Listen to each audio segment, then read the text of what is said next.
Judy Justice, weekday afternoons at 3 on News Channel 6.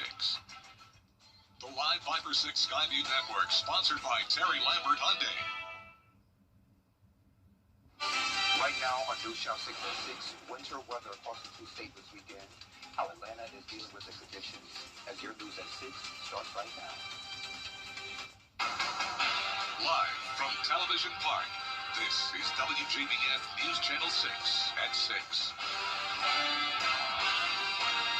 And good evening. Thank you for joining us. I am Sean Gavichstock.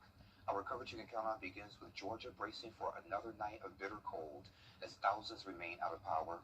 Our Atlanta Bureau Chief Archer Shashardri reports. Utility crews spent Monday clearing down trees, removing power lines, as well as clearing out roadways with some of the worst hit areas in Georgia and the Northeast corridor. In an ice storm situation is ice accumulation on trees and power lines. So it's not even just the road infrastructure that can become dangerous for travel. It's those trees that can come down on the roads, those power lines coming down on the road. So that's something you have to consider as well. The National Weather Service in Atlanta issuing a warning for dangerous wind chills from 8 p.m. Monday through 9 a.m. Tuesday, especially across North and Central Georgia.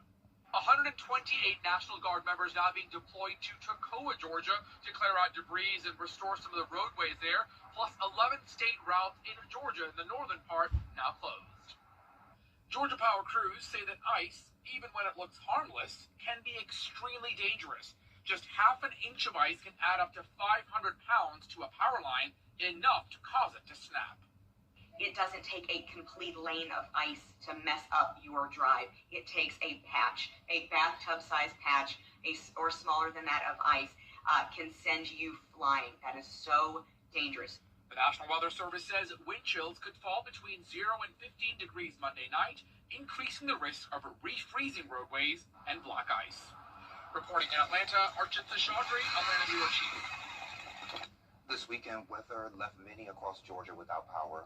State leaders say some 911 centers experienced power outages, with more than 120 National Guard members helping to clear down trees and power lines.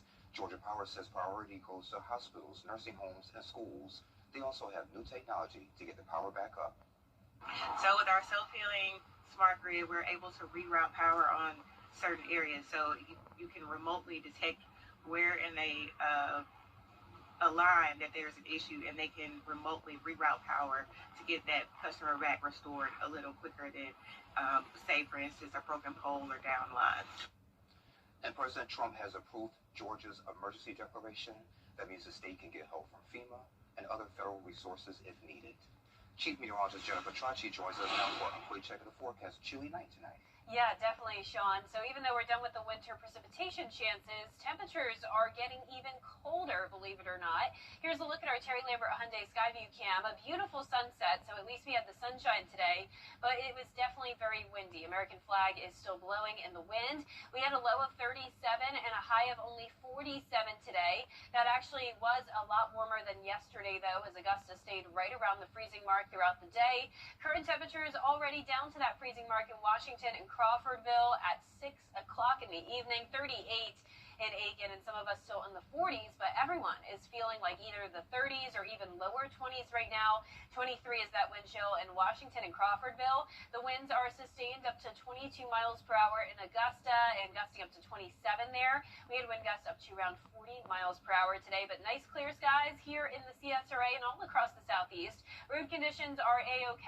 We had icy roads earlier this morning north of I-20 and still some wet spots this morning from all that rain. Now, it's possible that some areas completely sheltered from the sun today, where we had some puddles with all that heavy rain, could refreeze into black ice, but it won't be a widespread issue tonight or tomorrow morning. We'll be dropping down to 30 at 9 p.m., 28 by 10 p.m. And then looking ahead, no warm-up in sight, unless you want to call this a warm-up, from 16 to 24 on Wednesday.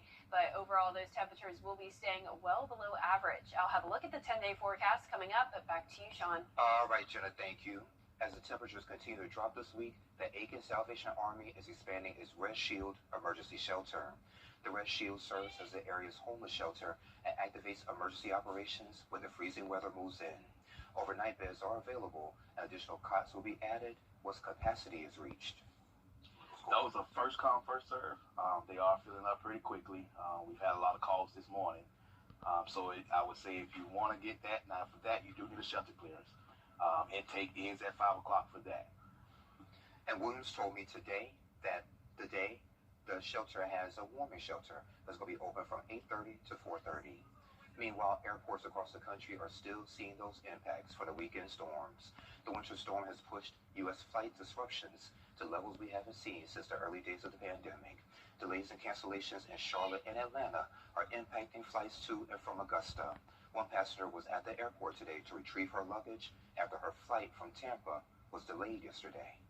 My flight was supposed to be at 7:40 from Tampa, and by the time my flight got there, we boarded at 9:55, almost 10 o'clock, and then I got to Atlanta about 11:45, and then I missed my connector flight to Augusta because my flight was delayed at Tampa. And we have some great news for you. Francesca finally arrived home at about 4 this morning via Uber. Airport officials say it will take a few days before things get back to normal. When temperatures drop, Augusta's unsheltered are among the most vulnerable. So that's why deputies with the Richmond County Sheriff's Office are out checking on them. Sunday, several deputies came in on their off day to help those without a home to get a safe, warm place. Thanks to donations, Compass for Hope was able to fund 20 hotel rooms. The Sheriff's Office wanted to serve those people who needed shelter. We were really very interested in serving those individuals, saving them from themselves, letting them know that they have somewhere to go. We approached it with a passionate voice and just said, please let us help you. And that is what the sheriff wanted. And overnight warming shelters are open. Check-in at May Park is tonight, now until 9. And check-in at the Salvation Army Center of Hope is now until 8. Today, several local organizations submitted their data for Augusta's annual point in time count. Garden City Gospel Mission, Salvation Army Center of Hope, and Augusta Rescue Mission gave information to the city about the number of people they see daily. The numbers provided can help city leaders allocate funding and resources into the new year.